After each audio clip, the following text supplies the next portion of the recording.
So welcome to Boxing Media Hub, and with me now I've got Mark Tibbs, the man in my eyes. Amateur fights, 71 fights, 66 wins. Pro boxer, 22 wins, 1 draw, 14 knockouts, and now boxing coach. You've done it all, Mark. Well, I wouldn't say I've done it all. I've done a bit. I've done a little bit. But I ain't done it all. But how are you, Joel? You good? Yeah, all good, mate. Lovely. Buzzing, to be fair, that this card's still going ahead, as I'm sure you are. I am. I'm really buzzing. Do you know what? I got the news on Sunday. Sunday or Saturday? Saturday. Was it Saturday? Was it come out? The news? Saturday morning, wasn't it? I think. Yeah, I got the news Saturday. I was on the road and I was going to down in Essex to see my mother-in-law, and I pulled over and had a chat with one of the guys about it.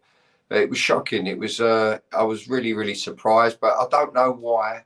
I was just confident the show will go ahead, and I don't know why I was confident. I just, I weren't too rattled.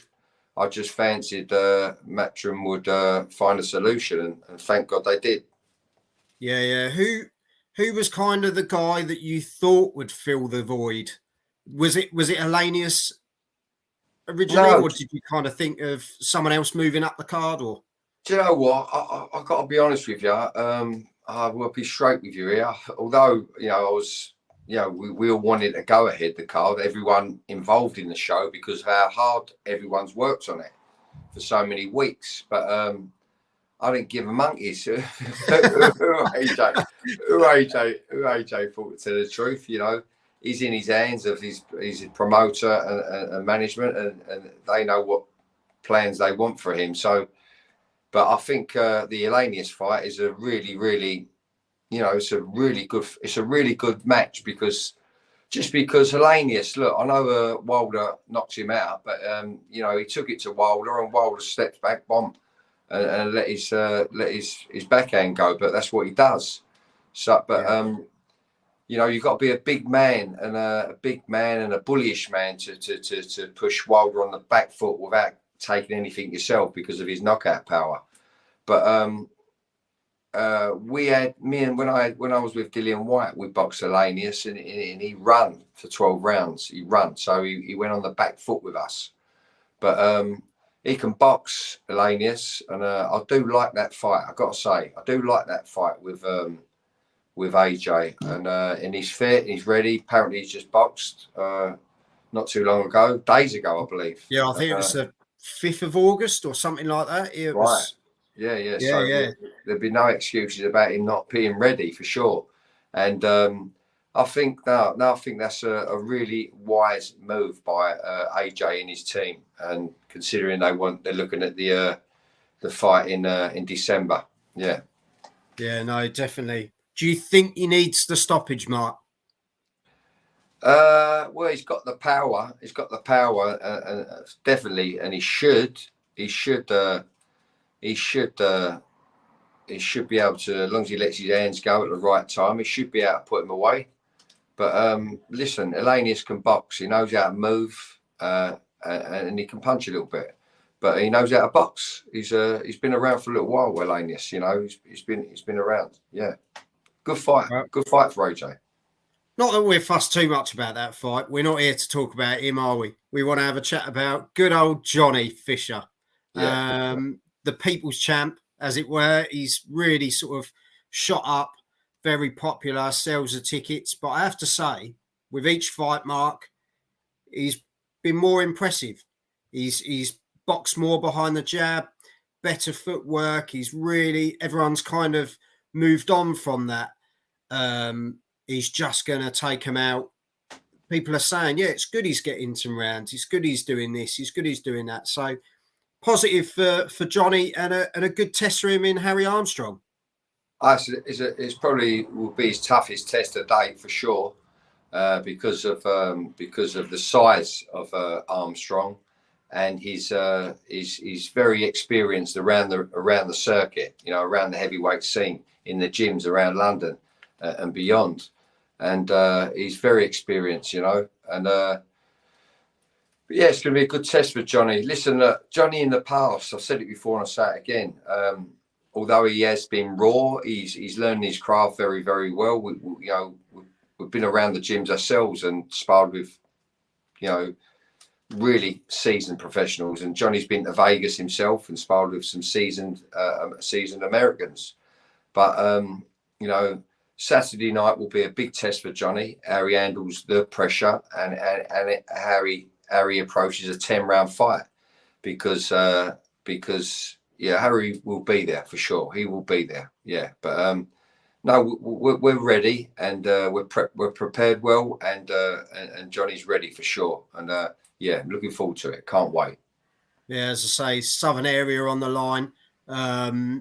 He's going to be buzzing, and I know he's not about.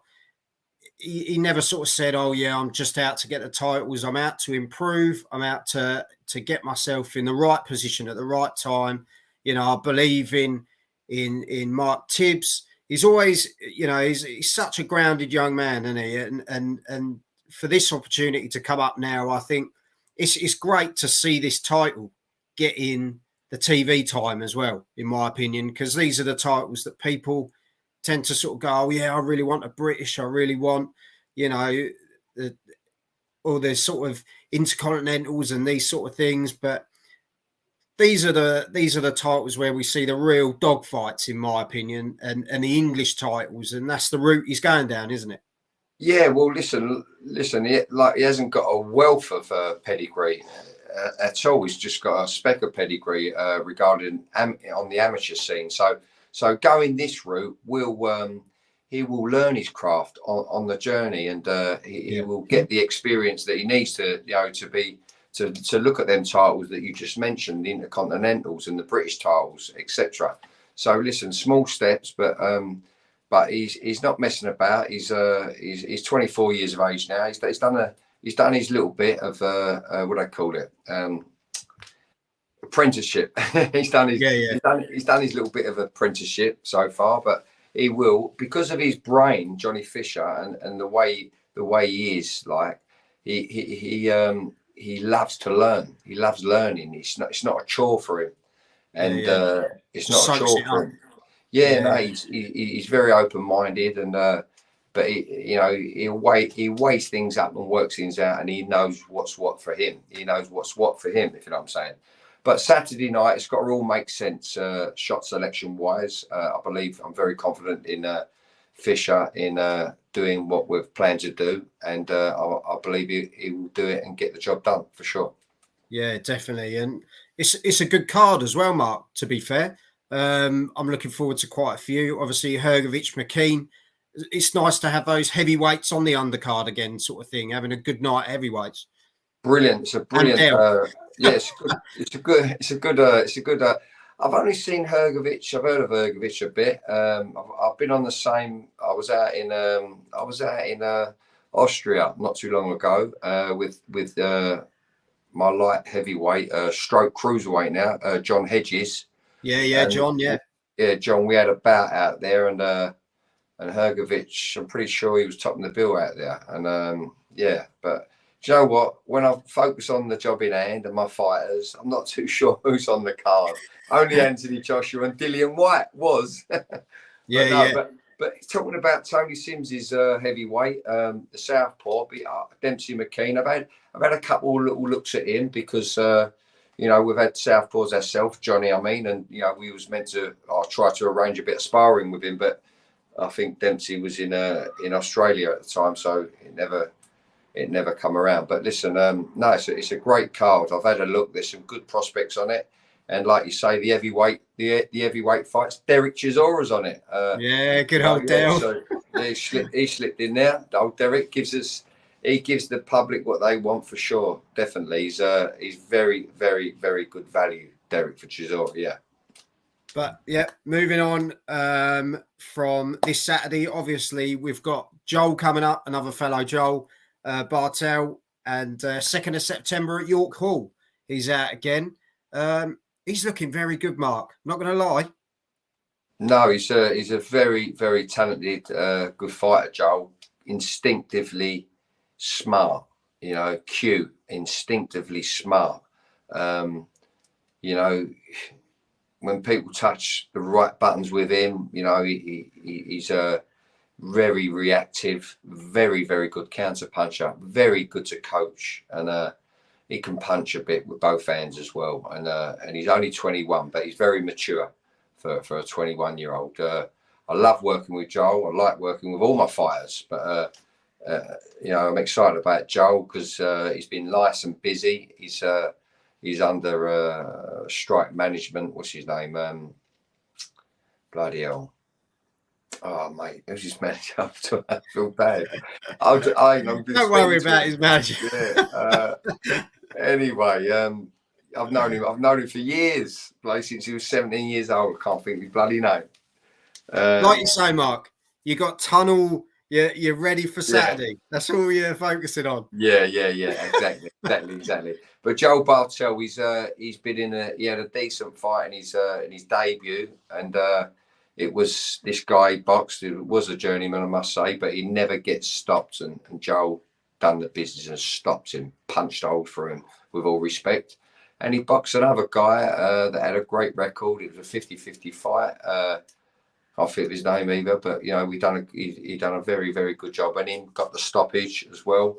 And it's not announced yet, but he's got a decent fight in his third pro fight. He don't want to mess about. We're not going to overmatch him, but because of his character and his hunger, and we ain't going to go silly with him. But you know, we want to build him the right way, so the big promoters can look at him and you know, there's no messing about with him. You know, because I believe he should be on a bigger platform for sure.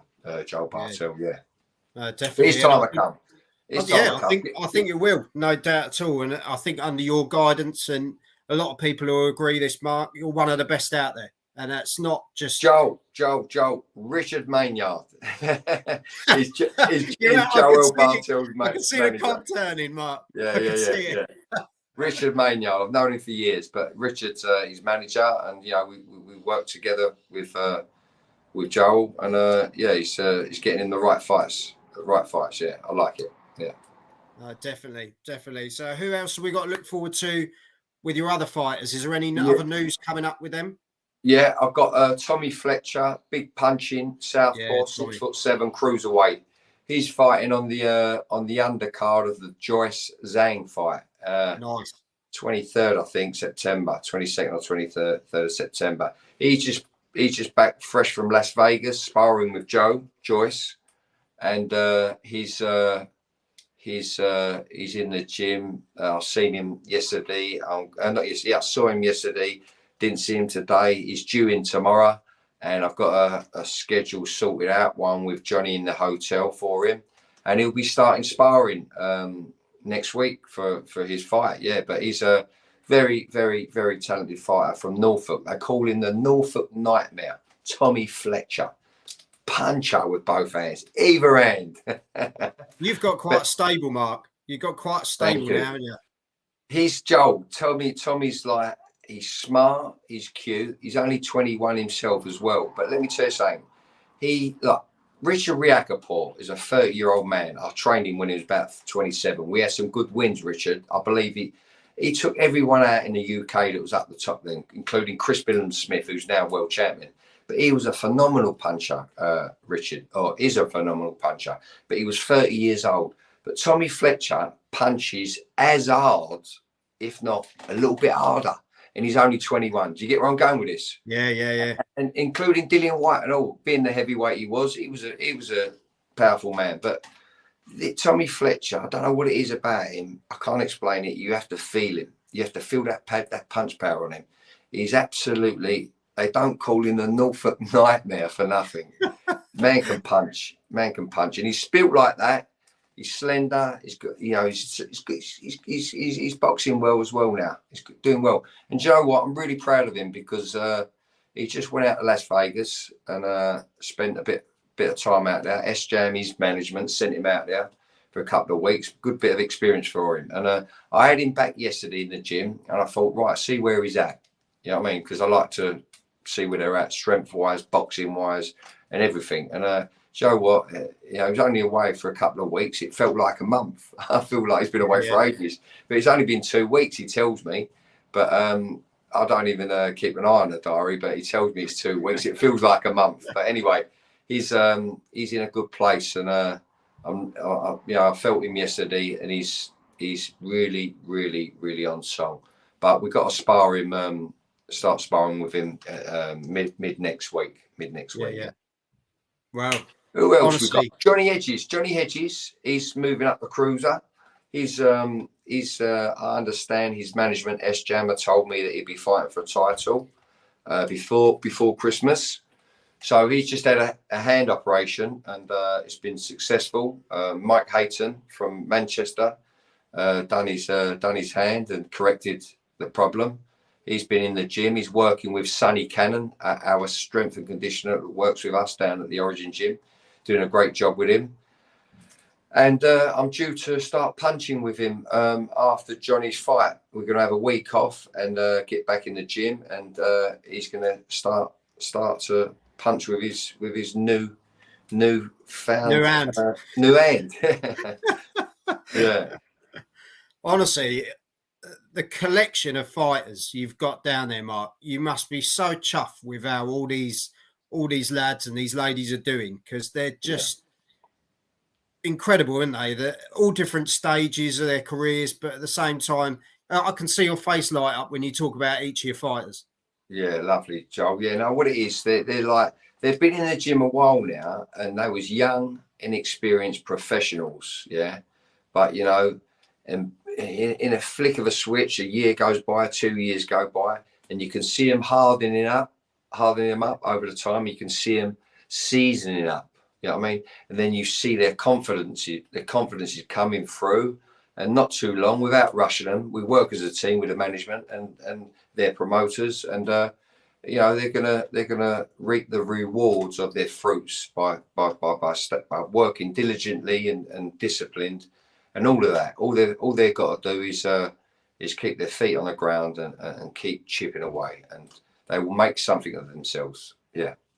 No, definitely. And as I say, Mark, you're a big piece of that. And as I say, I speak to a lot of people, and they all turn around and speak highly of you, mate. And I know I spoke to trainers and coaches and people that work in the background, as it were, and they all turn around and say, "Look, it's about the fighters. It's all about the fighters." Yeah. And you're one of those sort of unsung heroes. So the stuff you're doing, Mark, incredible. Thanks, Joel. Much appreciated, mate. But teamwork makes the dream work, as they say. It is, though, isn't it? It is. A millionaire, there's no such thing as a self-made millionaire. Yeah, true. Yeah. But Mark, honestly, thank you you very much for your time as well. I know you're a busy man. You're back off to the hotel tomorrow, around the corner. And not too far. It's I'm in Essex. I'm up here near Brentwood. I'm up in Brentwood in Essex that way, and the hotel is over at the O2 on the Docklands. So it's nice to go back to the smoke, because that was my territory, just over the water in Canning Town. That's where my old gym was, or the Peacock Gym where I used to operate from. And it's lovely to get through that old black tunnel, smell that smoke, and let's get down to work. Cracking heads. When I smell the fumes, we know we're going to crack some heads. I should say that. No, it's all good. Honestly, Mark, it's a pleasure having you on, and just to have some of your time, as I know you're a busy guy, but hopefully I can pop down, see you in Raynham, and always welcome. Always feel the punch of Tommy one time as well. That'd be nice. Yeah. We get you the body belt on and get some pads in your hands. You can have a little feel. Oh, yeah, definitely. As long as I'm padded up, mate, I'll be happy. Joel, thank you for you wanting to do this today as well. Much appreciated. No problem at all. And I'll speak to you soon. And good luck to Johnny this weekend. And we'll be thinking of all of you. God bless. And as I say, leave us your comments, people. Make sure you hit the subscribe button. And Mark, thank you very much, and I'll see you soon. Thanks, Joel. All the best, mate. God bless you. Yeah. Take care. See you soon. Cheers, care, Joel. Take care, mate. Good man. Thank you.